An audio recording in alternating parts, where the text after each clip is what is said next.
Photo, Icon SportsWire, Getty. The Seattle Seahawks executed their vision through the 3 days of the NFL draft and now play the waiting game on if that vision was the correct way to take their franchise. Instead of using the draft, and the off-season at large for that matter, to transition the team into a more pass-friendly style of offense, the Seahawks doubled down on defense and run game, especially where the 2018 NFL draft was concerned. They used their top pick on a running back and their third pick on the perceived best blocking tight end in the draft. The majority of the rest of their picks went to the defensive side of the ball, with defensive ends Rasheem Green and Jacob Martin along with punter Michael Dixon, outside linebackers Shaquem Griffin and college safety turned NFL cornerback Tre Flowers.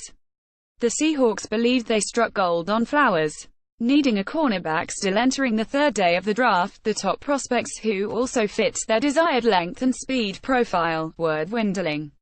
Luckily for them, they saw quick feet, length and speed in Flowers that made him a perfect candidate for a position switch, and they got an added bonus out of the deal. They thwarted a division rival's plans by drafting him with their second pick in the 5th round.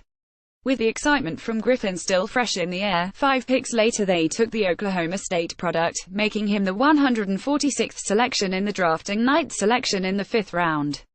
According to the San Antonio Express News' Adam Zavanek, who interviewed Flowers after his selection, the Seahawks struck around earlier than the Arizona Cardinals, who intended to use their 182nd pick in round 6 to draft Flowers. Unfortunately for the Cardinals, the Seahawks had 4 picks in the 5th round while they had absolutely none. Still, the first call that Flowers received at the beginning of the day's affairs was from the Cardinals, and they made their intentions clear.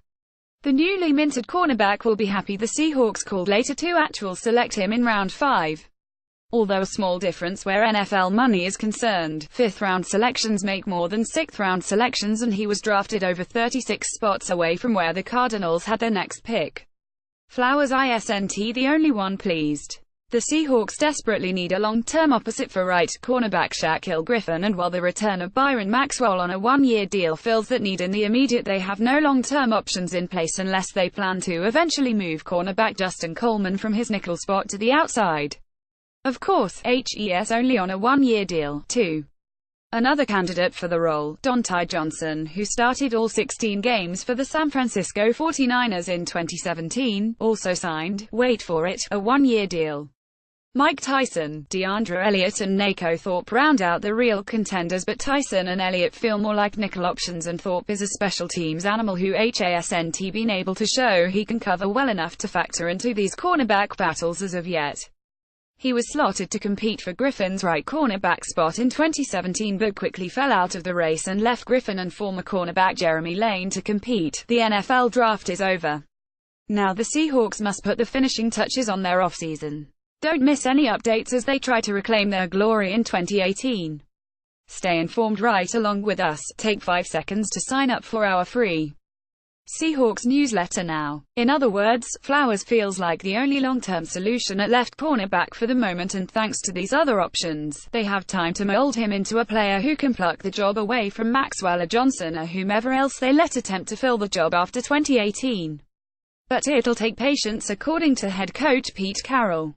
It's believing in the discipline it takes to do it and really finding that patience it takes to sit on the line of scrimmage and not be jittery and all of that, he said of the transition for Flowers during his Sunday press conference.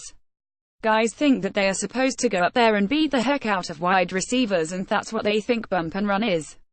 There is so much more to it than that. It's the discipline it takes over time to develop. The patience is really what the challenge is if they are equipped. He's got all of the tools that you're looking for.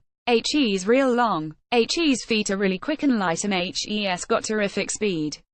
And he's already shown all of the abilities to make the plays by playing safety for all of those years, the tackles, the hits and the plays on the ball and all of that. That's not even a concern of mine. Can he take to the discipline of it? Will he sit there and understand how it works? He showed like he really understood right off the bat. So it was a very good demonstration of what the future could hold. I was really pleased with that.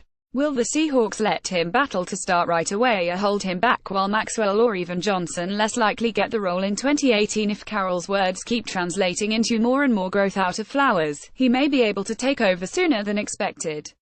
Either way, the Cardinals don't have him, and for the Seahawks, that's a win they'll take and hope for more on that back end as he develops.